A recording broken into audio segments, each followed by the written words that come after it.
ನಮಸ್ಕಾರ. ಸುಮಾರು ಒಂದು 5-6 ವಿಡಿಯೋಗಳನ್ನು ನಾನು ಮಾಡಿ ಪೋಸ್ಟ್ ಮಾಡಿದ್ದೆ. ಈ ಡಯಾಬಿಟೀಸ್ ರಿಲೇಟೆಡ್ ಬಹಳಷ್ಟು ಜನ ಒಳ್ಳೆಯ ರೆಸ್ಪಾನ್ಸ್ನ ಕೊಟ್ಟಿದ್ದಾರೆ.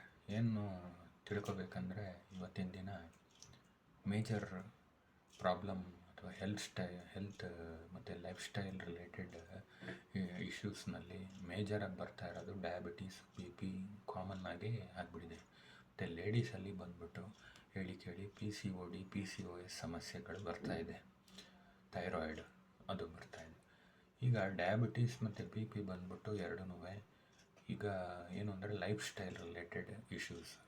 ಹೇಗೆ ಅಂದರೆ ಈಗ ನಮ್ಮಲ್ಲಿ ಮೇಜರಾಗಿ ಬಂದ್ಬಿಟ್ಟು ಏನು ನಾವು ದಿನ ತೊಗೊಳ್ತೀವೋ ಅದರಿಂದನೇ ಈ ಒಂದು ಶುಗರ್ ಸ್ಪೈಕ್ ಆಗೋದು ಅದೆಲ್ಲದೂ ಡಯಾಬಿಟೀಸ್ ರಿಲೇಟೆಡ್. ಡಯಾಬಿಟೀಸ್ ತೊಗೊಂಡು ಅಂತಂದರೆ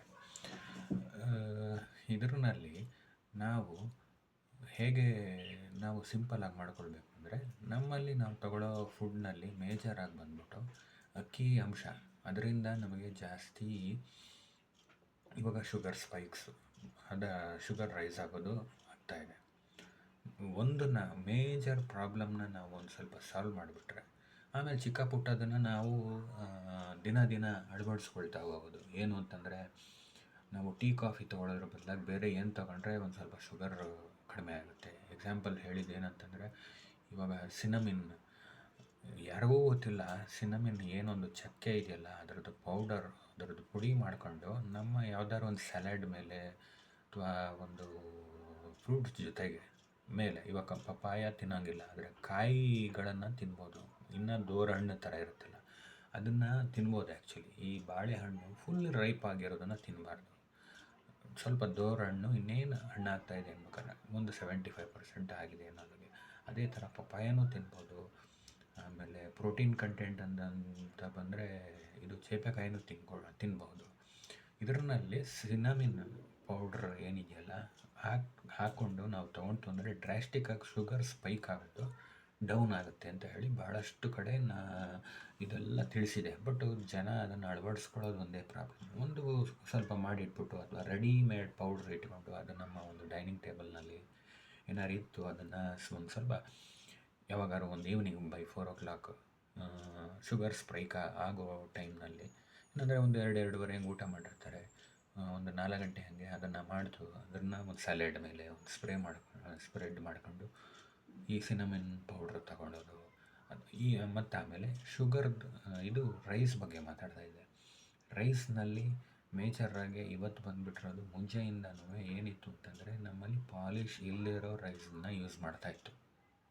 ಇವತ್ತಿನ ದಿವಸ ಡಬಲ್ ಪಾಲಿಶು, ತ್ರಿಬಲ್ ಪಾಲಿಶ್, ಅದಕ್ಕೆ ಬೇರೆ ಬೇರೆ ಹೆಸರುಗಳನ್ನು ಕೊಟ್ಬಿಟ್ಟಿದ್ದಾರೆ. ಮತ್ತು ರೇಟ್ಸ್ ಸಿಕ್ಕಾಪಟ್ಟೆ ಪಾಲಿಶ್ ಜಾಸ್ತಿ ಆಗ್ತಾ ಅದರಲ್ಲಿರೋ ಕಂಟೆಂಟು ಹೋಗ್ತಾಯಿದೆ. ಶುಗರು ಬರೋದಕ್ಕೆ ದಾರಿ, ಮತ್ತು ಅದರ ಪ್ರೈಸೂ ಏನು ಅಂತಂದರೆ ಎಷ್ಟು ಅಂತಂದರೆ ₹100, ₹110 ತನಕ ಹೋಗ್ತಿದೆ. ಅದರಲ್ಲಿ ಏನೇನೂ ಇರಲ್ಲ. ಶುಗರ್ ಕಂಟೆಂಟನ್ನು ಒಂದು ಬಿಟ್ಟು ಒಳಗಡೆ ಇರೋ ಪಾರ್ಟನ್ನು ಬಿಟ್ಟುಬಿಟ್ಟು ಇದು ಅಕ್ಕಿನಲ್ಲಿ ಮೇಲೆ ಇರೋ ಎಲ್ಲದನ್ನು ತೆಗೆದುಬಿಟ್ಟು ಹೊಸದಾಗಿ ಹೆಸರಿಡ್ತಾರೆ. ಕೊಲ್ಲಂ ರೈಸ್ ಅಂತ ಹೇಳಿ, ಸುರ್ತಿ ಕೊಲ್ಲಂ ಅಂತ ಹೇಳ್ಬಿಟ್ಟು ಹೆಸರಿಡ್ತಾರೆ. ಅದು ಮಧ್ಯದ ಪಾರ್ಟ್ ಮಾತ್ರ. ಅದನ್ನು ಹೆಂಗೆ ಇದು ಮಾಡಿದ್ದಾರೆ ಅಂತಂದರೆ ಅದನ್ನು ಜಾಸ್ತಿ ರೈಸ್ ತೊಗೊಳ್ತಾ ಶುಗರ್ ಇನ್ನು ಬೇಗ ಬ್ಲಡ್ಗೆ ಫ್ಲೋ ಆಗುವಂಥದ್ದು ಆಗ್ತಾಯಿದೆ.